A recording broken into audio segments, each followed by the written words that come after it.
Sa disyertong ito na puno ng dilaw na buhangin at mga batong bundok at ang nakakainis at nakakatakot na tunog ng hangin.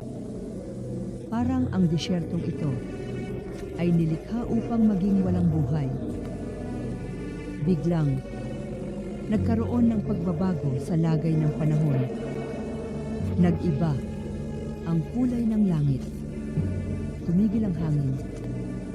At ang pagaspas nito ay naging banayad at malambot. At ang mga butil ng buhangin ay gumalaw at lahat ng mga bagay na ito ay naramdaman na may mga bisitang may dalang-dalang. At sa pagkarinig ng iyak ng bata, lumitaw ang mga tanda ng pagkagulat at pagtataka sa mga matitigas na bato.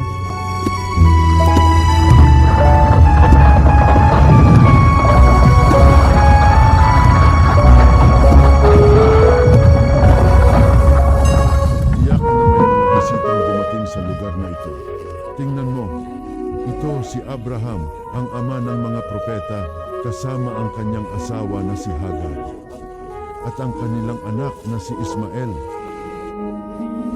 Napakagandang sorpresa na magbabago sa kasaysayan. Oo, ang lugar na ito ay pinagpala, at lalo pang pinagpala sa pagdating ng ama ng mga propeta. Tingnan mo, ang ama ng mga propeta ay aalis sa lugar na ito. Iniiwan ang asawa, at ang sanggol. Iniwan niya sila ng kaunting tubig at pagkain. Tingin mo, ilang araw kaya tatagal ang tubig at pagkain na ito? Oo, Oo, sapagkat ang lugar na ito ay walang tanim, tubato at walang tubig. hindi sila pababayaan ng Diyos kayong mga hangal. Humihingi ako ng tawad sa Diyos na makapangyarihan. Oo, hindi pinababayaan ng Diyos ang kanyang mga matuwid na lingkod.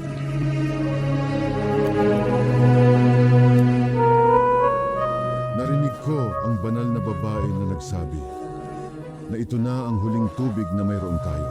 Oo, sinabi niya iyon. Habang pinapainom ang pinagpalang bata, Ang mga susunod na sandali ay maghahayag ng mga sorpresa.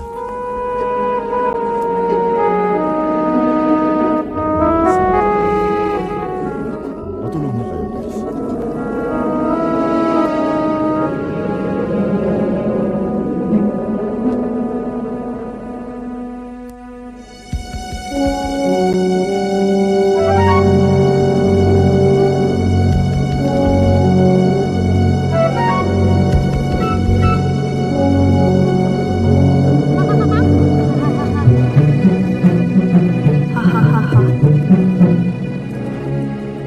Tingnan niyo si Ginang Hagar. Naghahanap siya ng tubig kahit saan. Pumupunta siya sa Safa at bumabalik sa Marwa. Oh, tumatakbo siya para maghanap ng tubig.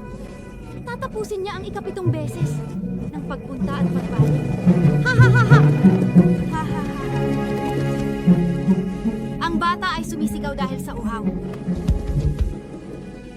Ngunit ang tubig ay malayo sa lugar na ito.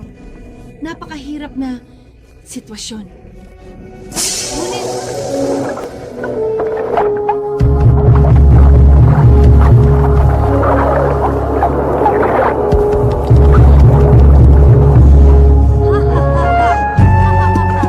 Tunay na isang himala. Nagpapatulo ka ng tubig. At ang bukal na ito ay mula sa ilalim ng mga paa ng bata. Tubig, tubig, tubig. Isang pinagpalang bata. Dakila ang Diyos. Tunay na isang himala. Walang makapaniwala sa nangyayari. Si Ginang Hagar ay nagpatira pa bilang pasasalamat sa Diyos para sa tubig na ibinigay sa kanya. Mananatili kami sa tabi ng pinagpalang ginang na ito at ng kanyang anak. Oo, at hindi namin iiwan ang lugar dahil napakaraming tubig.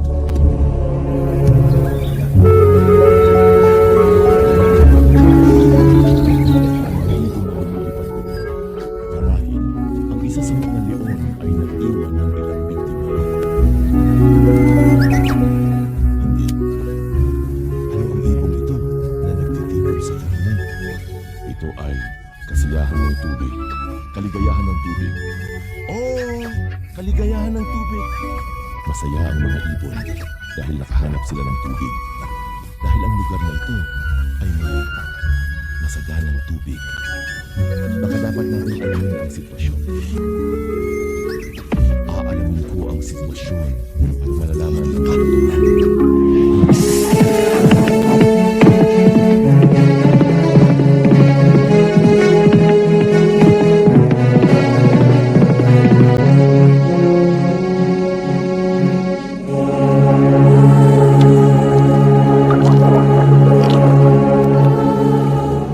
Napakasariwa ng tubig na ito.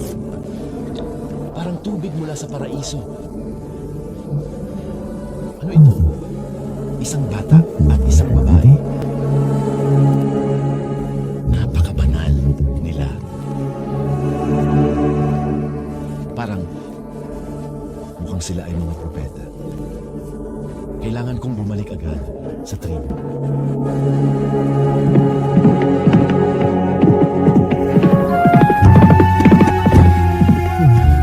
Umupo ka at magpahinga at ibalita mo sa amin ang iyong nakita. Tama ka, aming pinuno. Nakakita ako doon ng bukal ng sariwang tubig. Hindi pa ako nakainom ng mas sariwa pa sa buong buhay ko. At may nakita ka bang mga tao at tribo doon? Wala akong nakita kundi isang babae at isang bata na may mga tanda ng propesya at kabutihan. Wala tayong lugar dito, mga kalalakihan. Hingin natin ang pahintulot ng mabuting babae na manatili malapit sa tubig at umalis tayo sa umaga.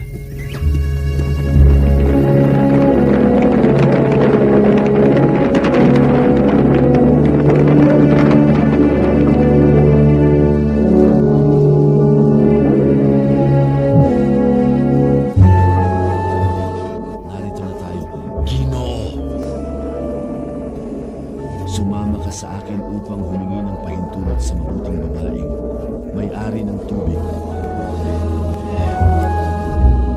Pwede po ba, Ginang, na manatili po lamang kami sa inyong lugar?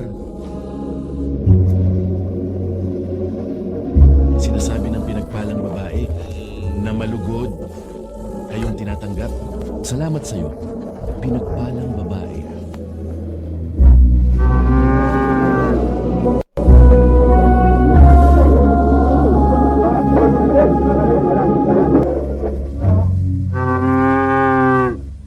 Sa ngalan ng Diyos, pinakamahabagin, pinakamaawain.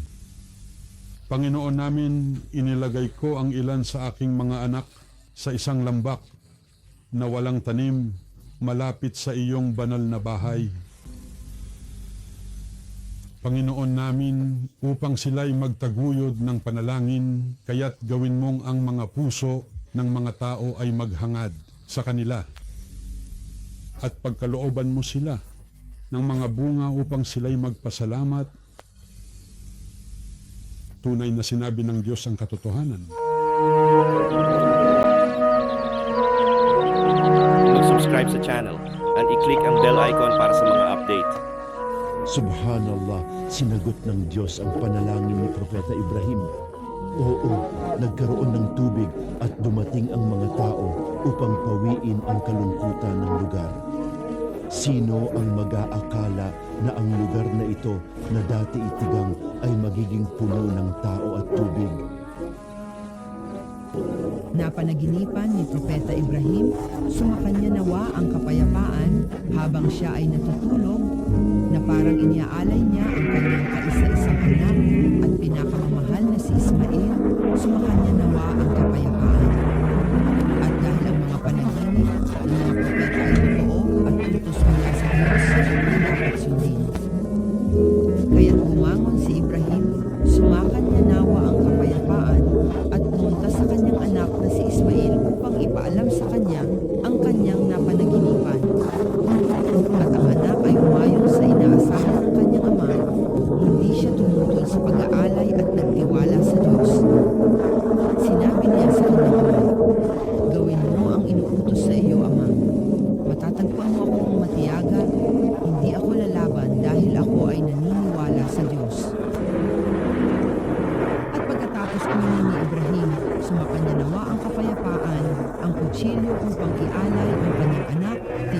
siya ng Diyos, ang kataas-taasan, at hiniling sa kanya na mag-alay ng isang lupa bilang kapalit para kay Ismail, sumakanya nawa ang kapayapaan. At si Ibrahim at Ismail, sumakanila nawa ang kapayapaan, ay nagpatira pa sa Diyos sa pasasalamat sa mga biyayang ipinagkaloob sa kanila. At ang araw na ito ay naging isa sa mga pista ng mga Muslim. Nag-aalay sila ng mga tupa bilang pagdiriwang sa araw ng pagtubos kay Ismail, sumakanya nawa ang kapayapaan. Sa ngalan ng Diyos, ang pinakamahabagin, ang pinakamaawain. At sinabi niya, ako ay pupunta sa aking Panginoon at gagabayan niya ako. O aking Panginoon, ipagkaloob mo sa akin ang isang matuwid na anak. Kaya't binalitaan namin siya ng isang mahinahong anak. Nang siya ay umabot sa edad ng pagtulong, sinabi niya, O anak ko, nakita ko sa panaginip na ikaw ay aking iaalay. Ano ang iyong palagay? Sinabi niya, O ama, gawin mo ang iyong iniuutos. Matatagpuan mo ako. Kung loloobin ng Diyos na isa sa mga matiisin. Nang sila ay sumuko at inihiga niya ito sa kanyang noo, tinawag namin siya. O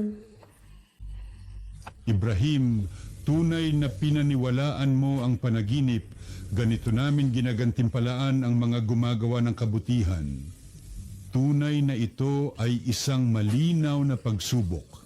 At pinalitan namin siya ng isang dakilang sakripisyo at iniwan namin ito sa mga susunod na henerasyon. Kapayapaan kay Ibrahim. Ganito namin ginagantimpalaan ang mga gumagawa ng kabutihan. Tunay na siya ay kabilang sa aming mga mananampalataya. At binalitaan namin siya tungkol kay Isaac, isang propeta mula sa mga matutuwid. At pinagpala namin siya. At si Isaac. At mula sa kanilang mga supling ay may mga gumagawa ng kabutihan at may mga nagkakasala sa kanilang sarili. Tunay na sinabi ng Diyos ang katotohanan.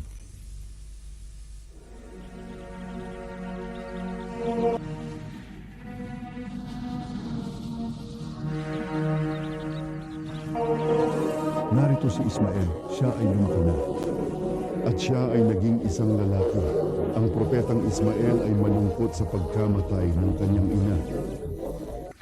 Tunay na mabuting anak si Ismael, may dakilang pag-uugali at minamahal ng lahat ng miyembro ng tribo.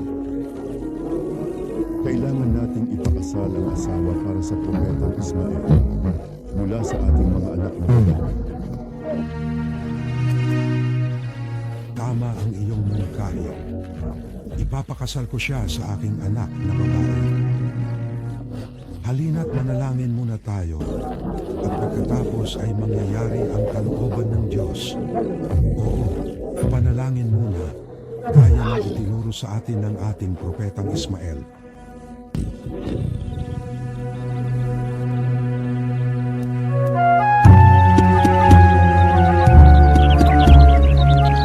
Lumipas ang mga taon ng mabilis at si Ismael ay naging isang dakilang lalaki at nagpakasal. Mahal siya ng lahat. Alam niyo ba ang pagdating ng ama ng mga propeta, si Abraham? Palagi niyang binibisita ang kanyang anak na si Ismael, ngunit mukhang magtatagal ang pagbisitang ito. Paano mo nalaman na magtatagal ito? Narinig kong inutusan ni ama ng mga propeta si Ismael na muling itayo ang Kaaba, ang banal na bahay ng Diyos. Sino ang unang nagtayo ng banal na bahay ng Diyos? Sinasabi nila na si Adan, ang ama ng sangkatauhan, ang unang nagtayo nito. Sa ngalan ng Allah, mahabagin maaway. Si Propeta Adam, ang unang nagtayo ng bahay ng Allah, ang banal na bahay. Naway makakain sila mula sa mga batong pinipili nila para sa pagtatayo ng bahay. Ito ay karangalan para sa lahat ng mga bato at mga bato.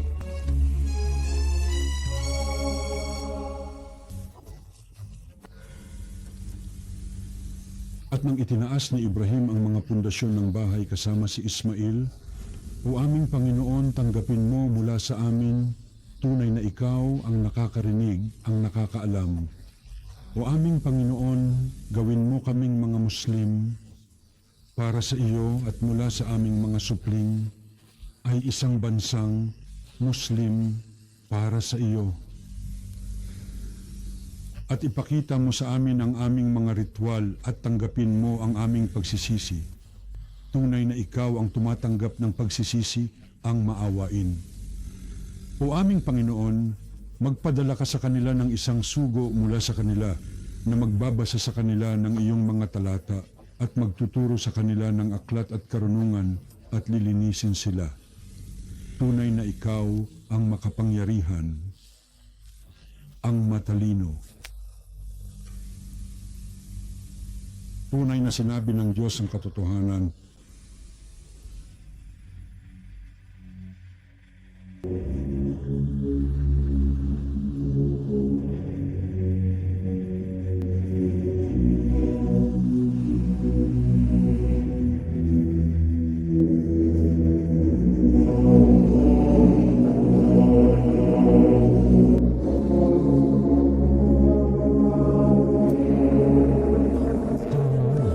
Matapos na ni Ibrahim, ang ama ng mga propeta, at ni Ismail, ang pagtatayo ng Kaaba.